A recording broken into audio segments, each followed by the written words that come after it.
Market masters में आज हमारे साथ कार्यक्रम में शामिल हो रहे हैं मोतीलाल ओसवाल फाइनेंशियल सर्विसेज के head of research institutional equities Gautam Duggar साहब। गौतम सर, गुड मॉर्निंग, बहुत बहुत स्वागत है आपका, धन्यवाद हमें समय देने के लिए। सर, शुरुआत एक बार बाजार के मूड माहौल के साथ करें, उससे पहले जरा एक बार रिजल्ट सीजन पर आपकी राय ले लूँ, समझ लूँ शुरुआत जो हुई है पहले आईटी और बाकी ओवरऑल रिजल्ट सीजन कैसे देख रहे हैं सर आप? गुड मॉर्निंग अनिल जी, मुझे यहाँ बुलाने के लिए धन्यवाद। Thank you sir. रिजल्ट्स अभी जस्ट चालू ही हुए हैं अनिल जी, 2 ही रिजल्ट्स आए जिसमें एचसीएल टेक थोड़ा डिसअपॉइंटिंग था, टीसीएस नहीं था। जितने भी इंश्योरेंस कंपनीज के कल रिजल्ट्स आए by and large in line थे। थोड़ा सा इन्वेस्टमेंट इनकम ज्यादा आया तो प्रॉफिट लेवल पे बीट आया इंश्योरेंस का, और वीएनबी मार्जिन भी काफी अच्छे थे। असली रिजल्ट सीजन अभी चालू ही नहीं हुआ, अभी आई थिंक 1-2 हफ्ता और लगेगा जोर पकड़ने को। आई थिंक ये वीकेंड पे काफी बड़े रिजल्ट्स है। हमारा एक्सपेक्टेशन ये रिजल्ट सीजन से बहुत मॉडेस्ट है।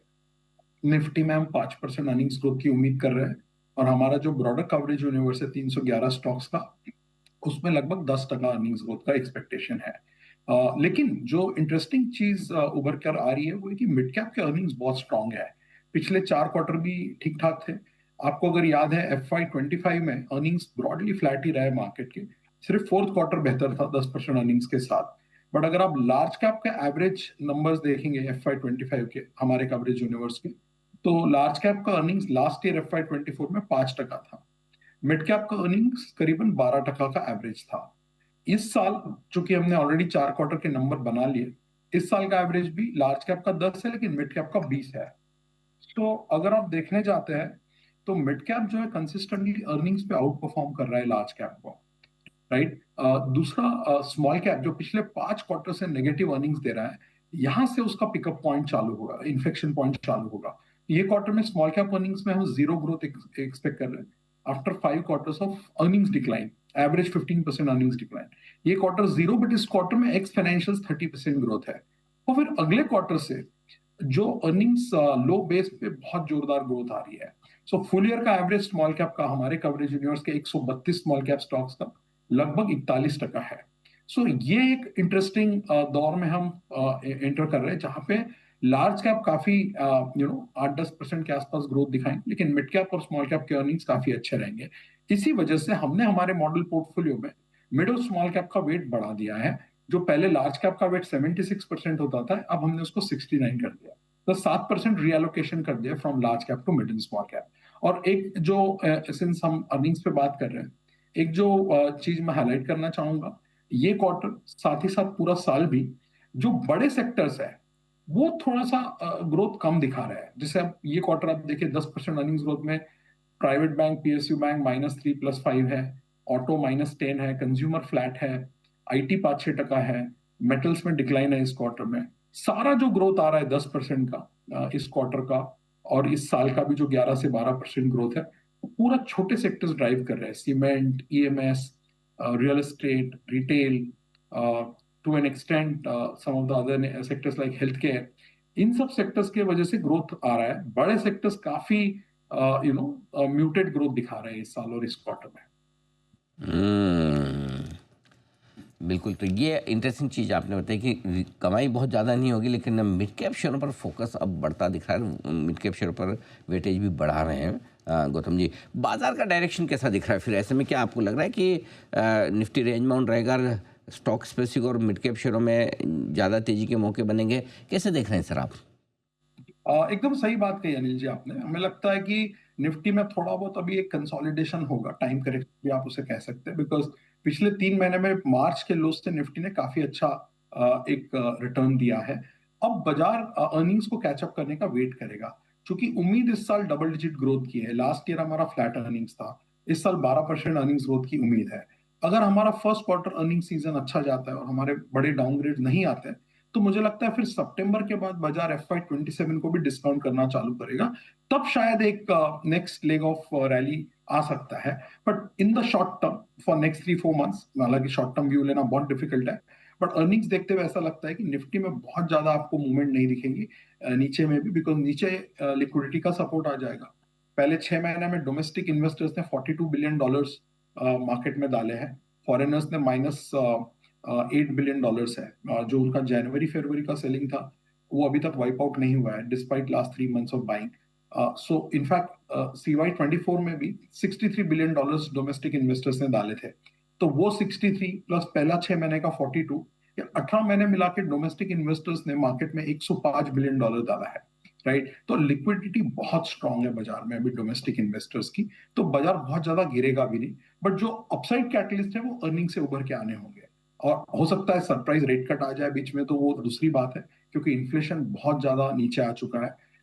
मुझे लगता है कि वो भी एक बहुत अच्छी न्यूज नहीं है from a point of view of pricing power, corporate earnings growth के लिहाज से देखे तो बहुत ज्यादा इन्फ्लेशन गिरता है तो अर्निंग्स को भी नुकसान पहुंचाता है कहीं ना कहीं, क्योंकि आपका नॉमिनल जीडीपी ग्रोथ फिर 9 साढ़े 9% पे आ जाता है। सो थोड़ा काफी मिक्स एंड मैच है।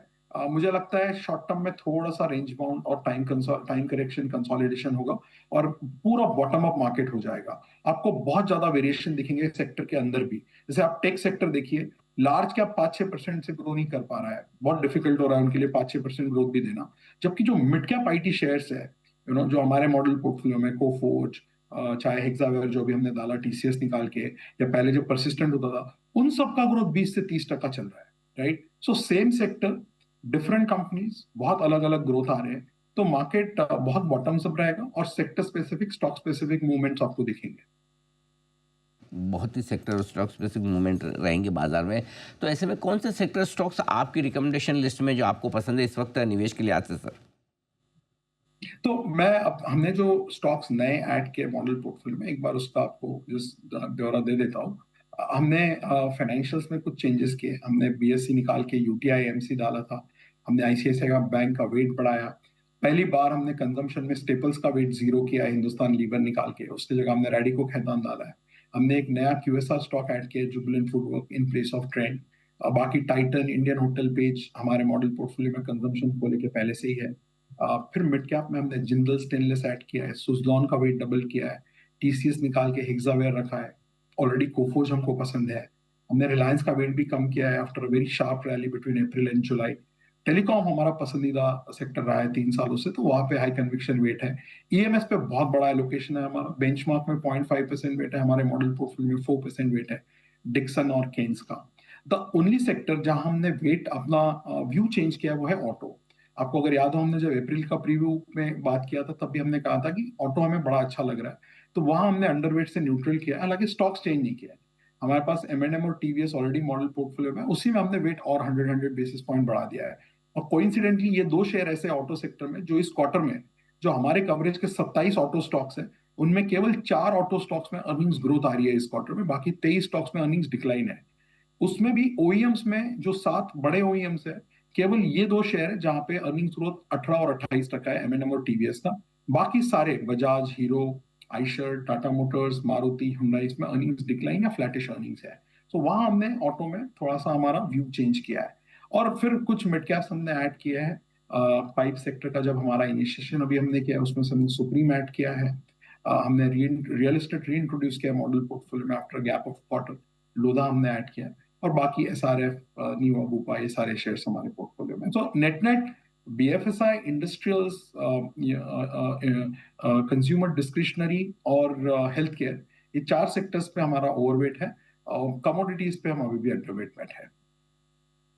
ये कुछ एक सेक्टर्स हैं जहाँ पर आपके लिए खरीदारी करने के ज़्यादा बेहतर मौके हैं और जहाँ पर ओवरवेट हैं और पोर्टफोलियो में काफ़ी कुछ बदलाव किया है। आपने बहुत सारे बदलाव बताए। गौतम जी, कितना फ्रिक्वेंटली आप पोर्टफोलियो चयन करते हैं? मतलब ऐसा मतलब कोई इवेंट के हिसाब से, रिजल्ट के हिसाब से, वैल्यूएशन के हिसाब से कैसे करते हैं? क्योंकि आपने काफ़ी इंटरेस्टिंग चेंज बताया कि फॉर एग्जांपल बीएससी बेच कर यूटीआई एमसी ले लिया, एक ही स्पेस में किसी लीवर को बेच के आप जुबिलेंट ले लें, या फिर इस तरह की जो चीज़ें, रेडी को खेतान आपने बताया, ये इसके पीछे क्या थॉट प्रोसेस होती है, क्या ट्रिगर्स होते हैं?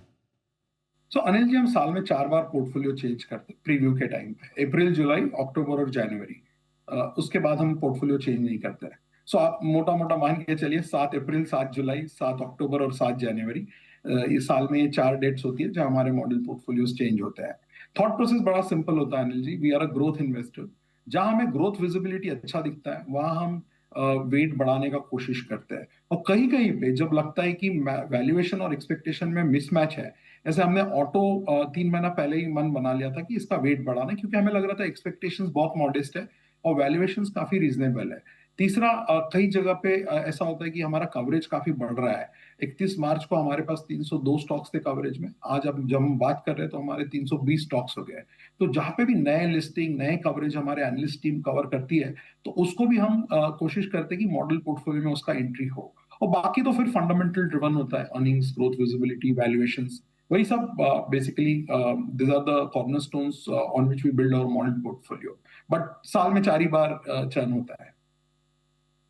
ओके, तो ये है आपके लिए पूरा का पूरा एक्शन बाजार का और पोर्टफोलियो चर्निंग का। गौतम जी बहुत बहुत धन्यवाद ये डीप इंसाइट के लिए और बाजार पर और स्टॉक सेक्टर्स नतीजों पर अपनी राय हमारे दर्शकों के साथ शेयर करने के लिए।